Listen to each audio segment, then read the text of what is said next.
പ്രിയപ്പെട്ട സഹോദരങ്ങളെ, ഒരു സഹാബിയുടെ ചരിത്രം ഞാൻ പറഞ്ഞു തരികയാ.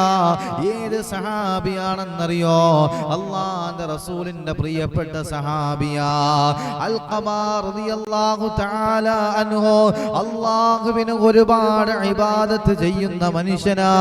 ഒരു തഹജ്ജുദ് നമസ്കാരം പോലും മുടക്കാത്ത സഹാബിയാ. അല്ലാഹുവേ,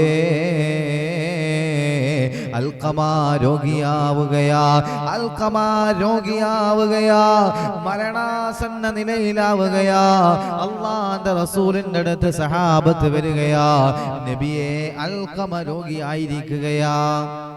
അല്ലാഹുവിന്റെ റസൂലിന്റെ അടുത്ത് സഹാബത്ത് വന്നിട്ട് പറഞ്ഞു, അൽഖമ രോഗിയായിരിക്കുകയാണ് എന്ന്. അല്ലാഹുവിന്റെ റസൂല് കാര്യം അറിയണമല്ലോ. അല്ലാഹുവിന്റെ റസൂല് സഹാബത്തിൽ നിന്ന് 4 പേരെ വിളിക്കുകയാ. അല്ലാഹുവിന്റെ റസൂല് സഹാബത്തിൽ നിന്ന് 4 പേരെ വിളിക്കുകയാ. അലിയാർ തങ്ങൾ ഉൾപ്പെടുന്ന 4 പേര് അല്ലാഹുവിന്റെ റസൂലിന്റെ അടുക്കലേക്ക് കടന്നു വരികയാ. മഹാനായ ബിലാൽ തങ്ങളുണ്ട്, മഹാനായ സൽമാനുൽ ഫാരിസിയുണ്ട്, അമ്മാർ എന്ന് പറഞ്ഞ സഹാബിയുമുണ്ട്. 4 പേരും അല്ലാഹുവിന്റെ റസൂലിന്റെ ചാരത്ത് വരികയാ. അല്ലാഹുവിന്റെ റസൂല് പറഞ്ഞു, നിങ്ങൾ അൽഖമയുടെ അടുക്കലേക്ക് പോവുക. അൽഖമയുടെ വീട്ടിലേക്ക് 4 സഹാബികൾ പോവുകയാ. അൽഖമയുടെ അവസ്ഥ കണ്ടവര് കരയുകയാണ്. അൽഖമ മരണാസന്ന നിലയിലാ. എന്നിട്ട് ബിലാൽ തങ്ങൾ അൽഖമയുടെ ചാരത്തിരിക്കുകയാ. എന്നിട്ട് അൽഖമയോട് പറയുന്നു, അൽഖമ, ലാ ഇലാഹ ഇല്ലല്ലാഹ് പറ. അൽഖമ, അൽഖമയ്ക്ക് ലാ ഇലാഹ ഇല്ലല്ലാഹ് പറയാൻ കഴിയുന്നില്ല. സഹാബികൾ മാറി മാറി പറയുകയാ, അൽഖമ ലാ ഇലാഹ ഇല്ലല്ലാഹ് പറ. അൽഖമ പറയുന്നില്ല. ബിലാൽ തങ്ങൾക്ക് ആശങ്കയായി. അല്ലാഹുവിന്റെ റസൂലിന്റെ അടുക്കലേക്ക് ബിലാൽ തങ്ങൾ കടന്നു ചെല്ലുകയാ. യാ റസൂലല്ലാഹ്, അൽഖമ ലാ ഇലാഹ ഇല്ലല്ലാഹ് പറയുന്നില്ല യാ റസൂലേ. അൽഖമ ലാ ഇലാഹ ഇല്ലല്ലാഹ് പറയുന്നില്ല യാ റസൂലല്ലാഹ്. അല്ലാഹുവിന്റെ റസൂലും ബിലാൽ തങ്ങൾ അൽഖമയുടെ വീട്ടിലേക്ക് കടന്നു വരികയാ. അൽഖമയുടെ അവസ്ഥ കണ്ടപ്പോൾ അല്ലാഹുവിന്റെ റസൂലിന് പ്രയാസമാവുകയാ. അല്ലാഹുവിന്റെ റസൂൽ സഹാബത്തിനോട് ചോദിക്കുകയാണ്, സഹാബാ, അൽഖമയുടെ മാതാവോ പിതാവോ ജീവിച്ചിരിപ്പുണ്ടോ സഹാബാ? അല്ലാഹുവിന്റെ റസൂലിന്റെ സഹാബത്ത് പറഞ്ഞു, നബിയേ, അൽഖമയുടെ പിതാവ് മരണപ്പെട്ടു പോയി. മാതാവുണ്ട് നബിയേ, മാതാവുണ്ട്. അല്ലാഹുവിന്റെ റസൂൽ അൽഖമയുടെ മാതാവിനെ വിളിപ്പിക്കുകയാണ്. അൽഖമയുടെ മാതാവിനെ അല്ലാഹുവിന്റെ റസൂല് വിളിക്കുകയാ. അൽഖമയുടെ മാതാവ് പ്രായം ചെന്നവരാണ്.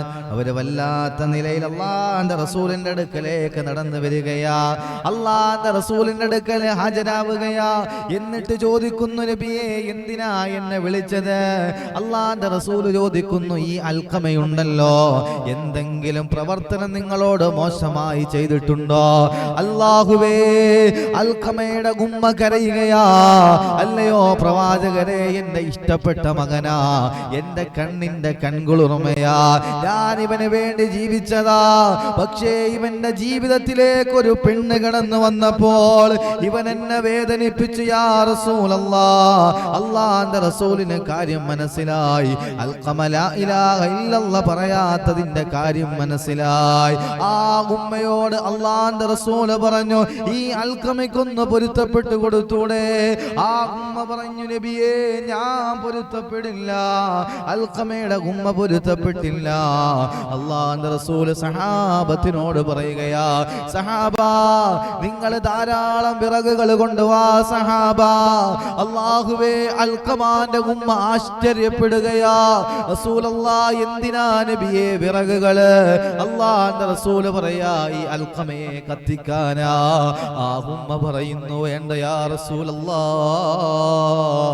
എന്റെ പൊന്നുമോനെ കത്തിക്കല്ലേ യാ റസൂലല്ലാഹ്. എന്റെ പൊന്നുമോന് ഞാൻ പൊരുത്തപ്പെട്ടു കൊടുത്തിരിക്കുകയാ. അല്ലാഹുവേ, ആ ഉമ്മ പൊരുത്തപ്പെട്ടപ്പോഴാണ് അൽഖമ ലാ ഇലാഹ ഇല്ലല്ലാഹ് പറഞ്ഞതെന്നോ ആ ലോകത്തോട് വിട പറഞ്ഞതെന്നും ചരിത്രം പറയാ. അതുകൊണ്ട് മാതാവിനെ നിങ്ങൾ പ്രയാസപ്പെടുത്തല്ലേ, പ്രയാസപ്പെടുത്തല്ലേ. ഉമ്മയെ പ്രയാസപ്പെടുത്തരുത്. ഉമ്മ എന്ന് പറഞ്ഞാൽ അല്ലാഹു അത്രത്തോളം പ്രാധാന്യം കൊടുത്തവരാ. അതുകൊണ്ട് ഉമ്മ എതിരായി ദുആ ചെയ്താൽ നമ്മുടെ ദുനിയാവും ആഖിറവും നഷ്ടപ്പെടാൻ അത് കാരണമാണ്. അല്ലാഹു ഈമാൻ നൽകി അനുഗ്രഹിക്കട്ടെ.